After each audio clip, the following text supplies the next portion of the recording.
I think more than mistakes to avoid, I think realizing mistakes is important because I think avoiding them, each of them necessarily teaches you something, right? About the market. It's a good feedback mechanism. I think it's okay to make mistakes as long as it's not fatal to the company. It's okay to kind of go ahead and make them.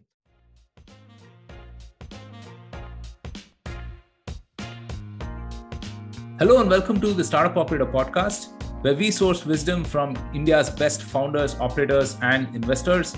I'm Roshan Cariappa and I'm speaking with Rashid Khan, the co-founder and chief product officer at Yellow. Yellow is one of the most successful SaaS startups around, having raised over $100 million in funding and is at the cutting edge of conversational AI. Rashid joined Yellow right out of college, and in this conversation, he traces the journey of going from a nice to have to a need to have, building for consumer versus building for the enterprise, and engineering the product for North Star metrics like goal completion rates and NPS.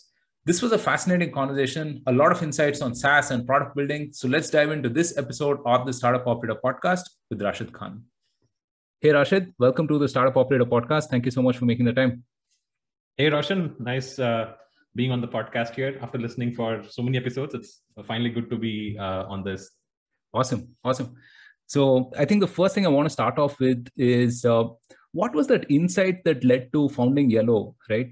Because I mean, conversational AI, conversational marketing, etc. I mean, these are common terms that we hear about today, but it wasn't really as common when you started out, right? So what was that aha moment, and how do you go from idea to product to company with Yellow?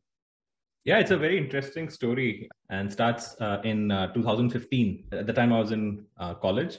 I studied in a college called NIT Warangal. I was doing my computer science engineering there. And I had always been a big fan of Paul Graham and used to read a lot of hacker news. And one of the biggest regret I have from college life is not starting up earlier, where me and my friends, we had a lot of good ideas, and then we kind of realized that, those ideas don't matter. It's all about the execution. But anyway, this is in January 2015. It's like relatively chilly Warangal day. Warangal is like super hot throughout the. Yeah, I've been there. I've been to your campus actually. Yeah, yeah. So Warangal only has two seasons. It's like summer and not summer. So it was in the not summer season there. And our college, one of the things which probably our seniors and the faculty did really well was organizing these hackathons, which became like a norm. We used to have them like every month, right? And for some of these hackathons, the team which was organizing used to bring in companies to come and recruit or give their problem statements, right? What they're facing. So coincidentally, this is in January 2015, Raghu and Kishore, my other co-founders, they were still working at the day jobs. Raghu is my senior from college. He studied electronics engineering there, sorry. And they started this app called Yellow Messenger. They essentially wanted someone to build out their iOS app, and they came up with that problem statement to the hackathon. And while I was selecting problem statements to work on, this is what came into my mind that I would go and work and build a lot of other kind of software, but I would not build any chat software. So that is what pulled me to the problem statement at that point of time. And that's when I met Raghu and Kishore for the first time. And when I started spending some more time with them, what became very apparent was some of the lessons which we learned at that time was one, when we looked at people around us, everyone was on a messaging platform. Like WhatsApp was super huge. Before that, if you remember, there was a time when BlackBerry Messenger, BBM was super active. So messaging, at least for our generation of people and probably one generation up, it has been the go-to thing to interact. And just the 2014 acquisition of WhatsApp by Facebook, it looked very apparent that businesses will want to leverage that as a channel, especially in more messaging first markets, right? So be it India, be it South America, be it Southeast Asia, be it Africa, where WhatsApp is prevalent. It was just a matter of time when it's going to happen. And before we went out and started building out this whole product and moved into conversational AI, what we wanted to do was very simple, right? We wanted to validate, are we building something which people really want? And we started off with the most simplest path which we felt it was. We built out an Android app, and the name lends itself from Yellow Pages, right? And the concept also lends itself from there. So on the app, it was a location-based consumer app. You could log in to it. and it would show you all the businesses around you, and you could chat with them. So if you're in Koramangala, it will essentially show you all the restaurants, the retailers and everyone, and you can just start chatting with them, right? That was the app was as simple as that. Within launching that, and then we essentially got up to 50,000 active users. We essentially realized one thing. One is people wanted to chat with businesses. It validated our hypothesis of business to consumer communication led by consumer itself. Right? It's not something that businesses were bombarding to them, but it's rather consumers are starting those conversations. So it validated that hypothesis for us. And secondly, what we realized, a lot of the queries which are coming in were quite repetitive in nature. So we felt those could be automated, right? And back in 2015, early 2016, we built out one of the first bots, conversational bots in the world, where it would help you recharge your mobile phone. We built a bot which could essentially help you book your movie. So you could say, hey, I want to watch Bahubali in Koramangala tomorrow night for 8 p.m. It would understand that and it'll help you book that movie in single shot, right? So these are the first bots which we're building. And Microsoft took notice of this while we were building this. And in early 2016, we joined the Microsoft Accelerator. We're still a consumer-oriented company, 4-member team, and we had built this beautiful app. And whenever there was someone coming in from the Microsoft side, or if there's some customer visits which were happening, Microsoft used to showcase our app to them, saying that, hey, this is what the future of communication is going to look like, and this is what are bots, which everyone is talking about at that point of time. So everyone used to be blown away, because that's the first time in the history where people saw the message and they got an automatic response back, and they were able to continue that conversation, right? So it started off from there. We're still very consumer focused. We're trying to grow our audience. We're still trying to figure out the monetization model there. And that's when we kind of realized, building a consumer company is like really, really difficult. The customer acquisition is super hard. And at the same time, Microsoft said, hey, you know what you guys have built is really cool. And let us take you to some of our enterprise customers and see if they would like to leverage the technology which you have built, right? And that became the foray of transitioning from a B2C company to a B2B company. So Microsoft got us our first early customers, first one in the oil industry, second one in an FMCG, one of the largest FMCG groups in India. They went ahead and pitched us there. And Microsoft gave that kind of guarantee, saying that, these folks are backed by Microsoft Ventures. They're already live on Azure. They have cleared the security clearances and all of those things. So the enterprise were ready to kind of trust us and give us a small proof of concept. So up until that point of time, we were losing money every month on the app, probably like 1.5-2 lakh rupees. And then we get our first check from this large company for 6 lakh rupees. And then we get another check for 15 lakh rupees.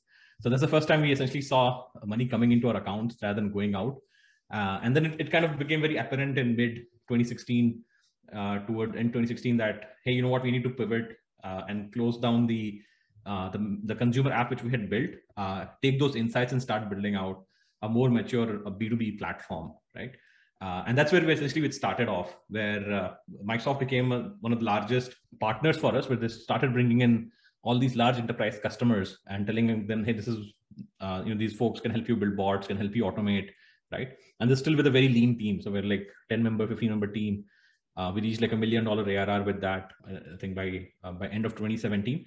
And what we also validated was the kind of platform which we need to build. And over the course of last 3.5-4 years, while we've been in the business, in the B2B domain, a lot of our understanding also has kept on changing. So it initially started off as a more developer-focused platform where you had to write code to build your bot out. From there on, we have transitioned to a completely no-code conversational platform where you can do a lot of these automations without ever writing a single line of code. Right. Been a pretty long journey in that sense, of a lot of insights and a lot of iterations, right? I think with the B2B platform itself, we're probably on the third version of our platform, and there have been big monumental shifts when we do when we do a version change, because there's a different philosophy of what the platform can do. And I said, moving from a code-based motion to a complete no-code-based motion was a big shift in how we saw the industry kind of move towards. Right. More than a couple of things that I'd like to pick up on, right? Talk to us about this whole shift in mindset between consumers to enterprise, right?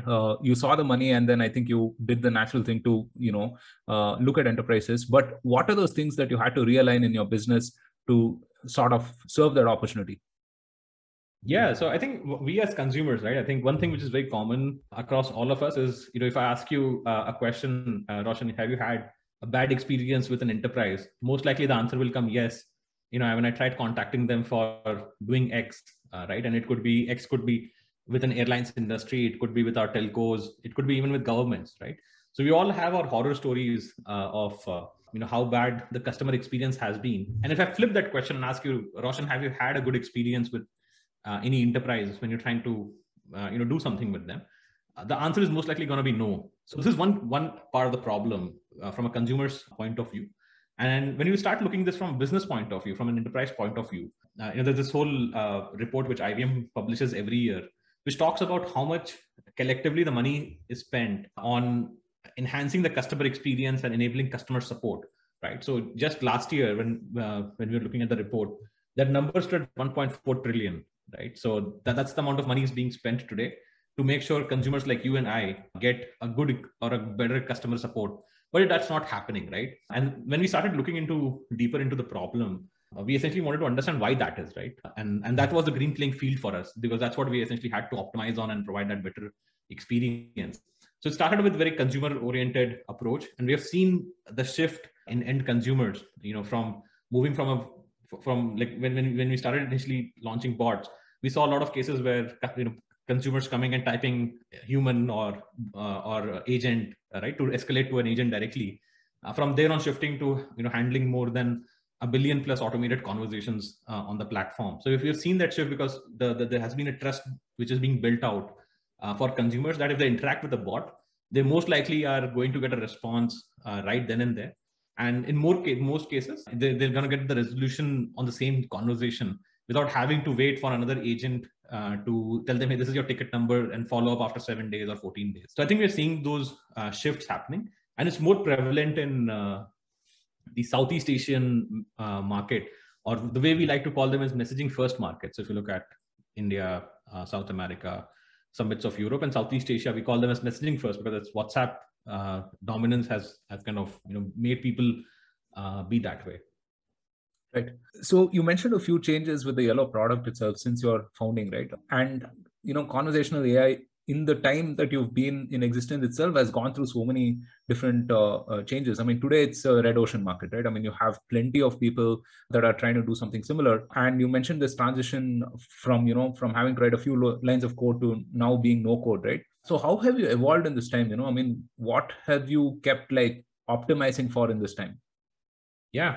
So for us, there are majorly two metrics which we really, really care about at the end of the day. The first metric is what we call it is a step level goal completion. What that means is if you started a conversation with one of our bots and let's say you said, hey, I want to change my flight. What is the likelihood of you completing that conversation without getting escalated to an agent? That's the first metric which we track, which is, there's an acronym for it. We call it GCR, the goal completion rate. And the second metric is the customer satisfaction. So while GCR in itself is not a great metric in a silo, because you could have a lot of false positive, but that coupled with the customer satisfaction score, which you ask after a conversation, gives you a very good sense of if that conversation did actually solve something for the end consumer or not, right? So a lot of our thought process has largely been in terms of optimizing that and making sure we reach the highest level of goal completions on the platform. And a lot of these toolkits, which we have built around the product and around this whole enabling this value which we provide, is just to make that job easier, right? So the no-code motion is largely to make sure enterprises can bring their citizens and developers, more of their business folks, and give them the platform to build out those conversations, build out those automations. But at the end of it, that's the metric which we're essentially trying to improve upon.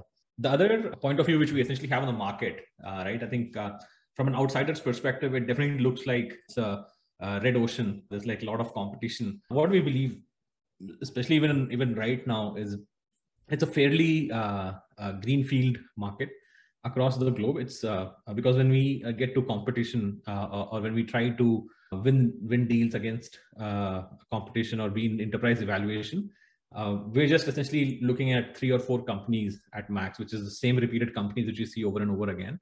While there's a lot of motion, which is there, or there's a lot of activity around this conversational AI space, we are not seeing that kind of bubble up to the enterprise customers whom we go and serve today across multiple regions. So, over the past 4 years, we started off in India.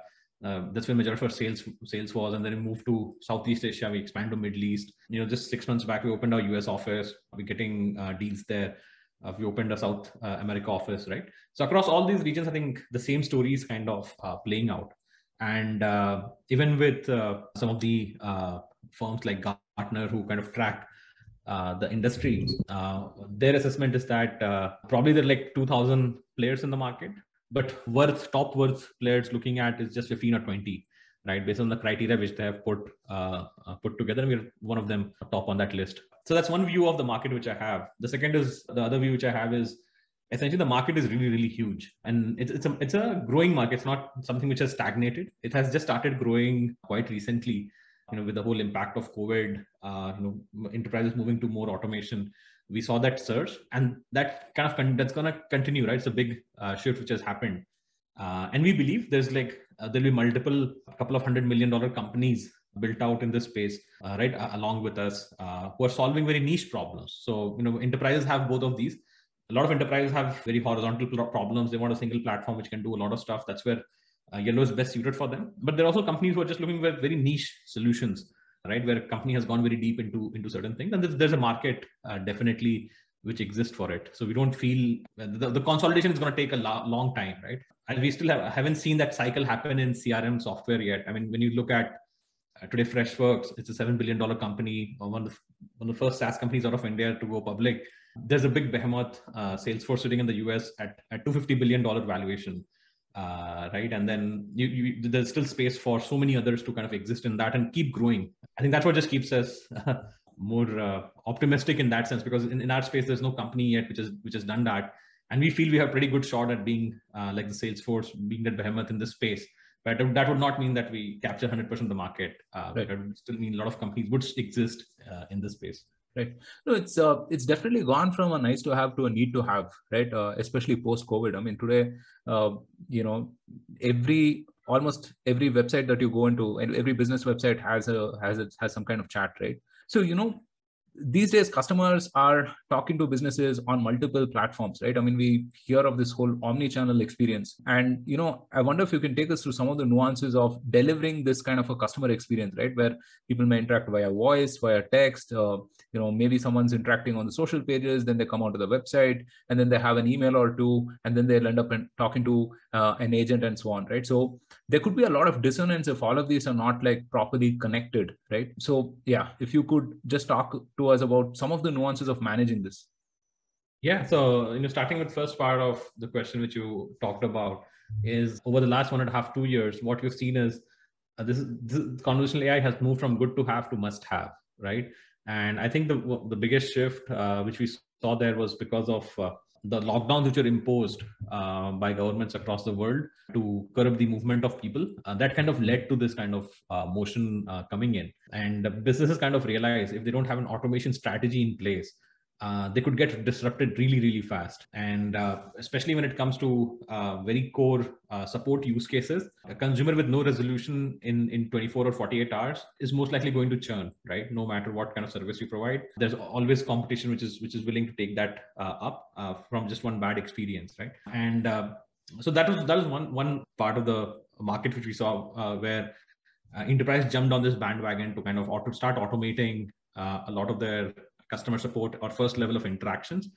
The second aspect which we also saw last year in India was a lot of direct to consumer companies started popping up. People had the time and the passion to follow through of what they have been wanting to do. And for a lot of people, that meant building out product for a lot of end consumers. And what we generally saw, people putting up websites or apps saw much slower adoption, because you still have to spend so much marketing money to get people onto your website, either on Google or on Facebook. But one of the mediums which worked really well for them was essentially launching their shops on WhatsApp. So back in 2020, we launched a product called Canary to essentially just help the first-time retailers or D2C brands to come alive on WhatsApp and essentially introduce the complete shopping flow through that. So we saw like a surge of brands using that. So it started off with very small set of customers, but it moved to the larger brands adopting it across the globe. So I think there was some shifts which we kind of saw in that market as well, right? And that essentially moved to led to essentially having a more must-have, right? I think everyone started taking this very seriously to have an automation strategy in place. And the first thing they started looking up for front-end automation was conversational AI, which could sit on top of the website, mobile app, and other social channels, right? And this is very much linked to the second piece which you talked about, which is the omni-channel piece, right? Today, for any new age brand, they're active across different platforms, right? It's not just the website or the mobile app anymore. They have to live on Twitter, they live on Facebook, and more recently, most platforms, most of these brands also live on WhatsApp, right? I think that's becoming like a big proponent in messaging first markets. Now, one of the biggest challenges which we saw was, like websites and mobile apps, if you build out if you build out your customer acquisition strategy, which is siloed, where it is a very common experience which we typically see. You're facing an escalation with a customer support team, and you get a message from the marketing team saying that, hey, why don't you take on this offer, right?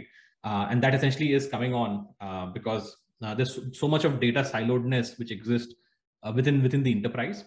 So to essentially help solve for this omni-channel strategy, the two things which we kept into account when designing for it. The first was being able to replicate all your automations across channels without you changing any code or without you redefining those workflows, right? So something which you built for your website should work very seamlessly on voice channels like telephony, should also work very seamlessly for channels like Instagram or WhatsApp, right? Without you changing anything from an automation perspective. And the second piece which we brought in was this whole customer data platform. And what that meant was, if you as Roshan are interacting on the website and you move that conversation back to a WhatsApp or the mobile app, your whole context is carried forward, right? And you as Roshan is just a single line item in the CDP, and all your interactions, all your tickets which you have raised, all the items which you have bought gives a very similar view to the enterprise to be able to follow through on this omni-channel strategy. So I think from product standpoint, introducing both of those things has helped a lot of enterprises get that view, right? And obviously, it's still there's a huge path to tread, because we essentially are not the source of data for a lot of other systems of record, right? Especially in large enterprises. So I think that is something which we are navigating, but at least we have a pathway to kind of achieving this for the larger organizations as well now. This episode is brought to you by Mulya. You want to move fast? Sure. But without breaking things? Now that's a hard ask. The thing is, once you have some base of users and customers, you just cannot afford to risk quality. So how do the likes of Gred, Swiggy and CureFit, some of India's fastest growing startups, ship at lightning pace and delight their users and customers? Simple, they're working with Mulya as a strategic quality partner. Mulya is India's most talented and passionate community of testers. They've helped prevent thousands of bugs and regression issues. So as a CTO or a product owner, if you want to reduce tech debt, especially while you scale, do check out Mulya.com. I've interviewed Mulya's founder and CEO Pradeep on the podcast earlier, and we spoke about how startups can improve quality while scaling and things to that effect. You should definitely check it out. I'll link to it in the description below. Now back to your regular programming. So you have multiple use cases, right? I mean, on the sales side, on the service side and stuff. And in each of these, I mean, I think the workflows and everything, while, customers can drive some of these themselves, right? But you also have to think through, how it's going to verticalize for each of them, right? Maybe not verticalize, but at least how it's going to be customized to the last mile up to the last mile on some of these things. So, how do you think through your use cases? And also when you build for the enterprise, it's always like a dilemma between what you want to innovate on versus what the customer is asking, right? I mean, we often hear you have to build with the customer, and it's right and wrong, right? There's no correct answer to that because after all, I mean, they're paying you, but at the same time, I mean, if you listen to everything the customer wants, it may, you may end up missing the year ahead or maybe a couple of years ahead, right? So how do you balance all of these things? Yeah, that's a very interesting topic. I think something which most enterprise companies would get into sooner than later. Because the moment you sign your first 100K customer or 500K customer, a lot of what you envision as a product might not be really aligned to what the customer is essentially looking at. So I'll address both of these problems. I think the first problem which you talked about is essentially this exist with more horizontal companies, not so much with vertical companies, right? And what I mean by that is horizontal is when you're trying to serve multiple industries, yeah, multiple functions at the same time. So you have horizontal companies there, and you have essentially vertical companies who are just focusing on a single segment and go with a very pinpointed solution. So what we essentially learned over the course of building this platform, and the reason why we call it even a platform, right, and why not just a product, is majorly because of this big reason, right? Every enterprise in this world is unique in some sense, right? They have their unique workflows, they have a set of applications which they use, which is very different, right? So the kind of integrations will be very different. And I think over the course of building the product out, what we have kind of realized is you need to kind of decouple your solutions to your core platform to the extent possible, right? So a lot of your solutions which you build, a lot of the end product which is going out should have a direct go-to-market motion associated with it, and that's when essentially we see it work really well. So just to give an example, today we have a yellow platform, but going and selling the yellow platform as it is super hard, right? Like if I go to a CIO of an insurance company, if I tell them very generic benefits saying that I'll help you reduce your cost, or I'll help you get you more productivity, that will not fly, right? That is not a value prop which will work. So you need to be very niche in terms of your value prop. So essentially on top of Yellow platform, we have insurance-based accelerators or vertical which you've built out, which essentially is catering to just insurance-based use cases and the value which it gives to the insurers, right? So just to give an example, collections is a big problem in banks, right? So collections as a use case is something which is built on top of Yellow. And that is something which our sellers go and pitch, saying that, hey, we know, like that also makes sure that the kind of persona whom you're meeting in the enterprise is very pinpointed. So we're going to the collections officer and we're saying, you know what, we know collections is a big challenge for you. Our AI can help you increase your collections by 30% by doing this regular follow-ups on WhatsApp, on voice calls, right? And that essentially sits as a vertical solution on top of the broad horizontal platform which we have built. So for us, I think to get to this level of understanding is we had to decouple solutions to the core platform itself and have this verticalized strategy, which is very linked to your go-to-market. So we have go-to-market teams specifically for insurance. We have go-to-market teams specifically for voice, for WhatsApp. And that essentially has helped us kind of scale to the extent which we have done today. And one of the big things we want to do this year is largely go deeper into each of these industry verticals and build more verticalized solutions. And what I mean by that is, if you look at retail as an example, if we are just a conversational medium, if we are just a tool where you can come, if you're coming in saying, I want to buy a red shirt and gives you red shirt there, we essentially, our differentiation is very, very less, right? Because there could be a red messenger which can come up tomorrow with a better NLP, so to say, and can replace us very easily, right? So you're not building that moat out. So at the same time, we also have to go deeper into each industry vertical and solve some more problems for them. So while the segue is your customer support problem or your acquisition problem starts with that, but at the same time, you also need to solve deeper AI problems for them, which is manifested by conversational AI, which is powered with conversational AI on top. I think that is something which we've been thinking a lot about, right? Moving on to the second piece of this question is largely on roadmaps, right? And in terms of how an enterprise, it becomes so critical, especially when you're much younger. It becomes so critical when you sign large customers to align yourselves to what customers want. And a lot of B2B building, I think, from our experience of running this company and building this product, is one of your biggest stakeholders always will be your existing customers and your prospects, right, whom you're trying to onboard. And in a lot of B2B sales, you're just trying to sell the roadmap, right? You're trying to sell the vision of what the product could become. And in the early days, it's very hard to be very opinionated of where you're going, right? Because you also are figuring out with the customer in terms of what kind of product needs to be built out. So I think, we did this session in SaaS Bhumi where I talked about, this is a problem which I talk a lot about in general, is how to handle roadmaps, how to handle hijacking of roadmaps by customers and partners and everyone, right?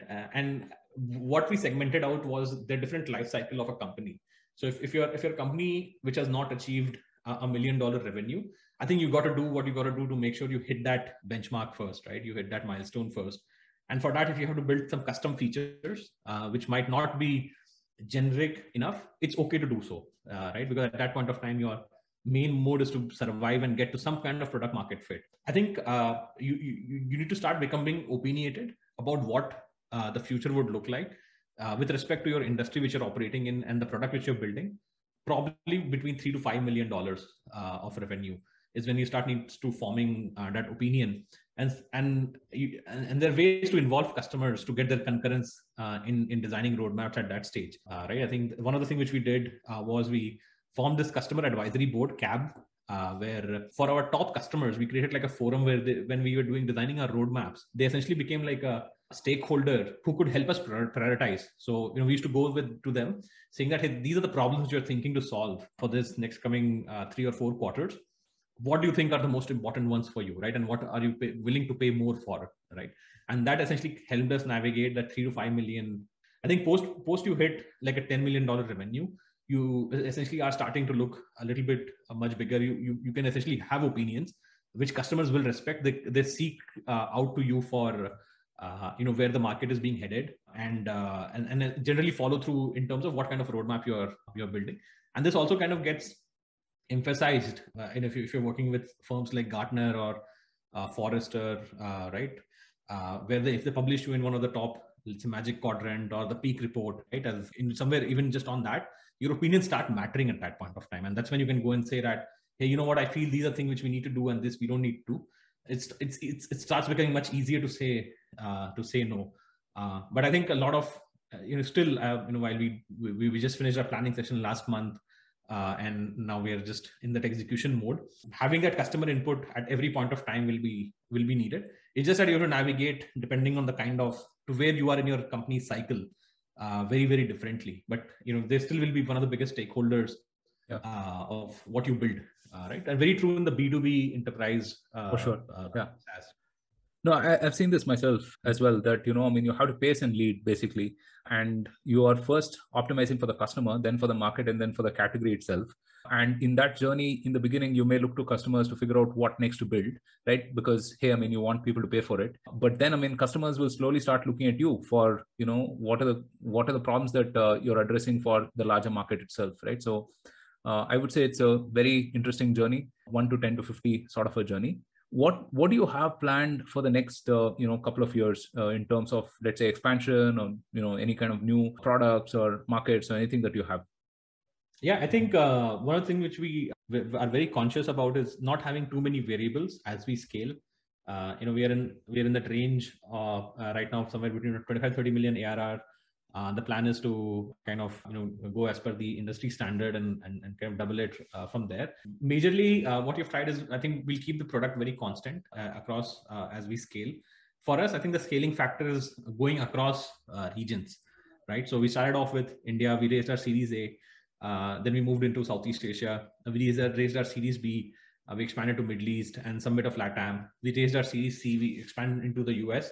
Now, the whole idea is to kind of make sure each of these regions are firing really well and are getting to that scale revenue which we project. So there's been a lot of emphasis on that. And the second thing, which I think from a long-term perspective, which we want to focus on from product side, is last year we introduced this whole voice AI, where we essentially are automating end-to-end voice calls by sitting on top of existing telephony systems. So we essentially want to double down on building a much deeper voice understanding, more much complex conversations for the enterprise, and providing that value to them.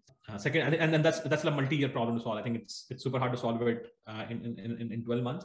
It's going to take like multiple iterations and working through some of the partners in the startup ecosystem to kind of help solve for it.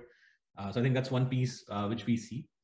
Second, as I talked about, the whole verticalization, it's a big thing in our mind. So I think the verticalization started off by templates and started off by going deeper into each industry.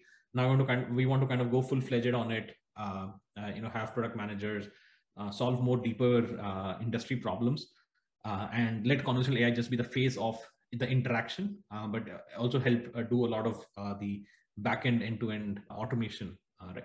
And third motion, something which we started toying around last year, was this whole product-led growth motion. So if you look at as a company, Yellow, it's a very enterprise-focused sales motion, right? We have field sales across the globe, who essentially do cold calling, get in touch with the customers, do a pitch, send a proper proposal, have a negotiation, and then they sign up with us. So it's a long process.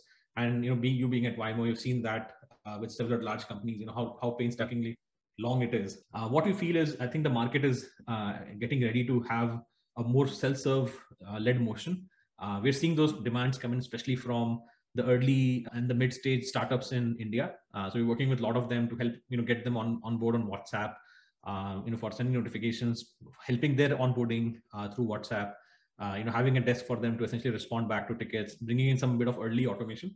So I think that there we cannot have this whole sales-led motion. The startups would not work with us if we did that. Let's say if IMO had to talk to Yellow sales team to get something, they would not go through that, right? The product manager would want to try something out, see if it works, deploy it, and then move to the next thing, right? So I think one of the third largest thing for us this year is going to be this whole product-led motion, especially in our industry, which is going to be one of the first ones in this segment. So let's see how that goes. I'm really excited about doing that. Right. So, the SaaS space is heating up like crazy, right? You saw a record amount of funding come into the ecosystem last year. Of course, we saw the Epic Freshworks listing and all of that. For people listening to this podcast who want to start up in SaaS, right? What are some mistakes to avoid? What are some benchmarks to emulate? What would your advice be? Yeah. So I think more than mistakes to avoid, I think realizing mistakes is important because I think avoiding them, each of them necessarily teaches you something, right? You fail forward, basically. Yeah, about the market. So it's a good way to, it's a good feedback mechanism. So I think it's okay to make mistakes as long as it's not fatal to the company. It's okay to go ahead and make them. I think the biggest mistake to avoid is your premature scaling. Right. I think with this whole funding coming in there, it definitely comes with responsibility. It definitely comes with a lot of pressure to scale and grow fast. And in a lot of cases, when the product market fit is not established, scaling prematurely can harm then providing good to the founders and the team and everyone. It just adds a lot of pressure there. Some of the metrics which we, as a SaaS founder, we should be thinking about is definitely the bookings revenue. I think it starts from there, which is your top of the funnel. Is how much top line are you bringing in? How much of the top line are you able to convert into live ARR? Right? What is your rate of growth there? I think in the early stages you should be looking at anywhere between 3.5 to 4x growth every year in this current environment. I think that multiple has changed over the course of time, but I think that's what is expected right now. Do definitely pay attention to your NPS and your customer love. Are customers really happy with you, not happy with you? Understand that. And as you kind of grow from upwards of $1 million ARR and achieve product market fit, I think some of the things to just think about is, what is your gross margins? Are you spending a lot on certain things where you should not be? At least be cognizant about it, right? In terms of where your expenditure is coming on. Is it because you're adding salespeople? Is it because you're buying a lot of infrastructure for future scale? Right? Is your support very heavy? Right? So I think looking at gross margin gives you a very good sense of where the business is heading.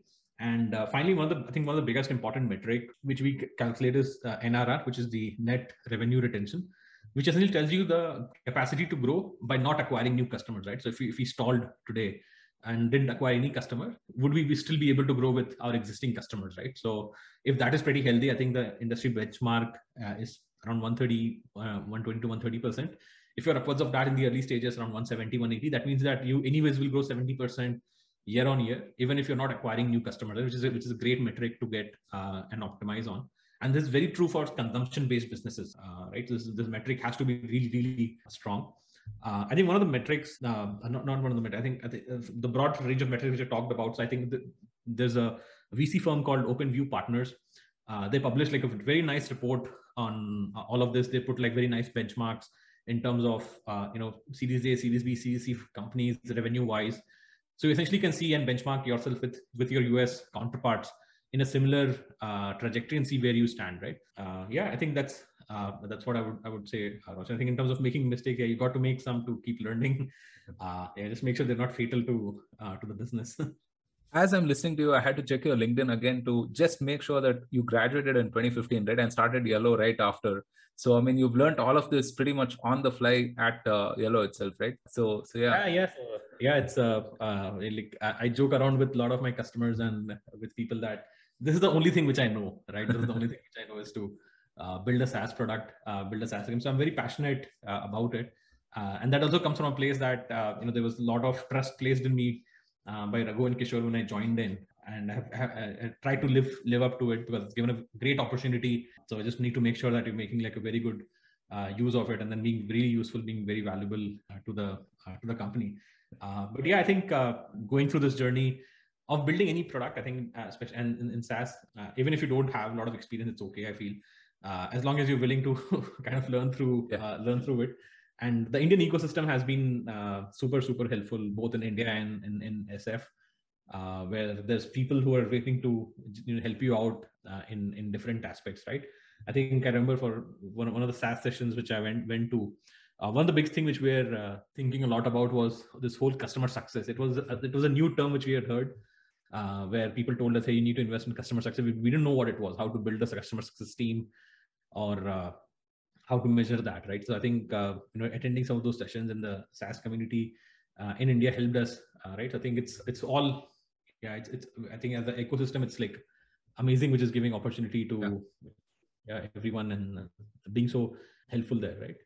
No, that's one thing that I couldn't agree more on, right? I mean, which is that the ecosystem has matured so much, right? I mean, we have Indian playbooks for some of the stuff, whether it is building customer success or hiring your first engineering leader, or etc. I mean, we have these for Indian companies, right? We have local playbooks for these, which is a sign of a maturing ecosystem. So, Rashid, this has been a fantastic chat. Before we leave you, what are some books or podcasts that you would recommend? It's I think the first podcast I would recommend is a startup operator. That's a given, of course. Roshan brings in amazing folks. I think the couple of them which I like going back and listening to over and over again, while I have very different interests. So I listen to a lot of philosophy. I listen to a lot of what's happening in architecture world. I think the real architecture. So I read books on that. I love design, so I like reading books and podcast. Listen to podcasts on it. But I think especially in the product building space, one of my favorite podcasts is Masters of Scale, especially the first episode with Brian Chesky, who is the founder of Airbnb.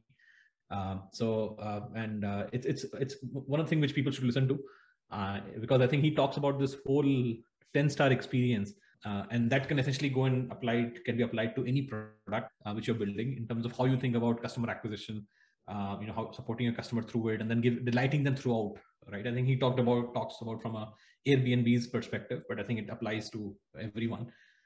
The second one, I think one of my favorite is Naval Ravikant with Joe Rogan. I think it's a 2.5 hour long podcast.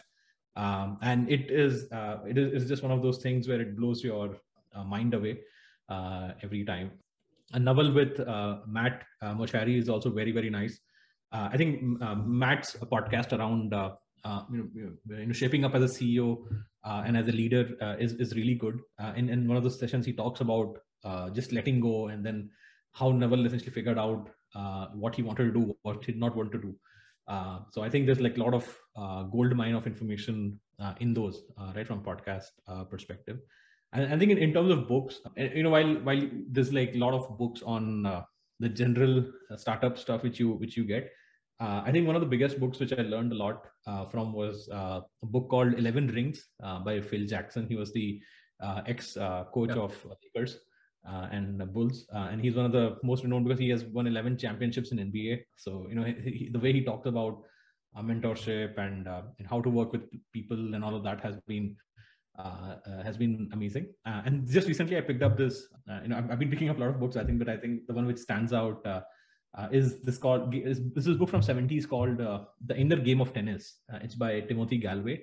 And he talks about how to train your mind to become good at something. Right. And he talks through this language of tennis, but it applies to like general life in general. Yeah, I would love to hear some recommendations from you, Roshan. What you're reading? So Phil Jackson, I was reminded of this one. What is that? The Last Dance, right? I mean, he was amazing in that. And there was this other coach before Phil Jackson called Doug something, right? And so that guy's strategy, in all seriousness, people would ask him, so what is your strategy, right? And he would be like, give the ball to Michael and get the hell out. That is our strategy, right? And Phil Jackson came in and he actually realized that there's actually a ceiling to that strategy, just letting Michael Jackson, who was, I don't know if too many people realize how big a star he was. I mean, he was the first global American star, I think, right? At least for my generation, I would say. right? But Phil Jackson was the first guy who actually put a lot more thought into, managing this guy, right? I mean, not just giving him and the way he developed players in the Bulls, right? Steve Kerr and Scottie Pippen, etc. All of these people coming around, and such divergent personalities as well, right? I mean, who's the guy? Imagine managing Dennis Rodman in your team. I mean, it's like, it's definitely very, very bad, and it's crazy. So even with Lakers, managing people like Kobe Bryant. Exactly. O'Neal. I mean, these are such big egos, right? And so what was really amazing is, and I watched a lot of interviews after the documentary as well, which I guess everyone will do after you after you watch The Last Dance, which is phenomenal, is that everyone feels like, he's their father, I mean, a very fatherly figure types. I mean, literally no one was like, has a bad thing to say about him, right? I mean, so yeah, his leadership is amazing. I'm going to definitely check out that book for sure. Yeah. Any other books or podcasts which you are listening to, which you should be recommending? So podcasts, my top 3 podcasts are always How I Built This, right? I mean, so it's just phenomenal. So that guy's bloody genius, I think, the host, right? And someone that I really look up to. Of course, Tim Ferriss, for sure. And in the India scene, India ecosystem, I think there are quite a few. There's the Indian Dream, there's the Silicon Valley podcast, there's the Takeaway Club. All of these folks are like, trying to talk to founders, surface some of that institutional knowledge that's in, the minds of people like you, right? For everyone to like kind of consume and take insights from, right? So yeah, those would be my recommendations. Awesome. I think the one which I missed, which I really enjoy, is this podcast called My First Million. Oh yeah. I love the episode with Sean VP and who's that other guy? Sam Parr, I think. Sam Parr and Sean VP. That's a good one. I think one of the best episodes there is with Dharmesh, who's the CTO of HubSpot. So it's I mean, it's really, really, really, really. But in general, I think stuff which you talk through is pretty amazing. Right. And the next book on my bedside for me to read is the Almanac, Naval Ravikant's Almanac, which is like, has been recommended by a bunch of people on the podcast as well. So yeah. Awesome. Hey, this was fun. Thank you so much again for making the time, and look forward to speaking with you again. Thanks a lot, Roshan, for hosting me on the Startup Operator, and look forward to coming again with more learnings as we scale through some of the other regions in the world, bring new products to life. So we'll definitely love to come back and talk about it. Thank you so much for listening. If you liked this episode, then don't forget to subscribe to us on your favorite platform and share this episode with all of your fellow startup operators. Also, follow the Startup Operator on LinkedIn and Twitter for more updates. Stay safe, take care, and see you soon on a brand new episode of the Startup Operator.